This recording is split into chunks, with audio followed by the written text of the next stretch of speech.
ரீசெண்டாக compound wall விழுந்து சில குழந்தைகள் இறந்ததை நம்ம நியூஸில் பார்த்துருந்தோம். ஸோ அது விழுந்ததுக்கான முக்கியமான காரணம் என்ன அப்படின்னாக்கா, கீழே ஒரு பீம் மட்டும் போட்டுட்டு வெறும் அப்படியே நேராக வந்து பார்த்திங்கன்னா பிரிக் ஒர்க்கே ரைஸ் பண்ணியிருந்தாங்க. நடுவில் எந்த காலமோ அது மாதிரி எதுவுமே இல்லை. ஸோ கண்டிப்பாக ஒரு காம்பவுண்ட் வால் போடுறோம் அப்படின்னா கண்டிப்பாக ஒரு காலம் வேணும்.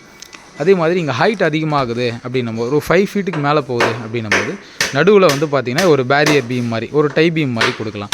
ஸோ இங்கே நம்ம காம்பவுண்ட் வால் வந்து பார்த்திங்கன்னா 10 ஃபீட் கொடுக்க போகிறோம். ஸோ இங்கே ஒரு டை பீம் மேலேயும் வந்து பார்த்திங்க அப்படின்னா ஒரு 4 இன்ச்சுக்கோ ஆர் 3 இன்ச்சஸ்க்கோ வந்து பார்த்திங்கன்னா ஒரு 2 ராட் வச்சுட்டு மேலே டாப்பில் ஒரு சின்ன ஒரு டை மாதிரி கொடுக்க போகிறோம். பட் ஆனால் மேஜராக ரியாக்ட் பண்ண போகிறது இது தான்.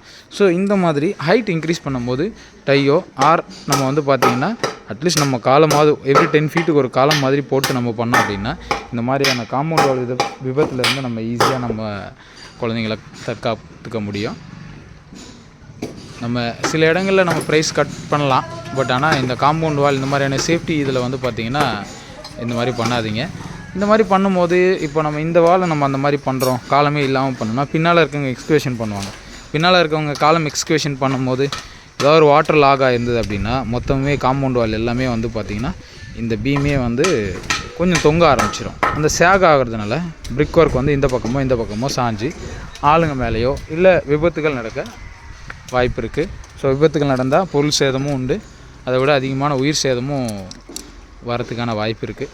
ஸோ ரொம்ப கேர்ஃபுல்லாக இன்ஜினியர்ஸ், மேஸ்திரிங்க அவங்க எல்லாருமே வந்துட்டு நல்ல காலம் மாதிரி போட்டு கிளைண்ட்டுக்கு நல்லதாக பண்ணி கொடுங்க. இஃப் ஏதாவது எக்ஸஸ் அப்படின்னா கிளைண்ட்டுக்கிட்ட சொல்லிவிட்டு இந்த மாதிரி ஆகும், இந்த மாதிரி பண்ணால் தான் சேஃப்டி அப்படிங்கிற மாதிரி சொல்லி அதுக்கான சார்ஜஸை நீங்கள் வாங்கிட்டு நல்லதாக பண்ணி கொடுங்க. தேங்க்யூ.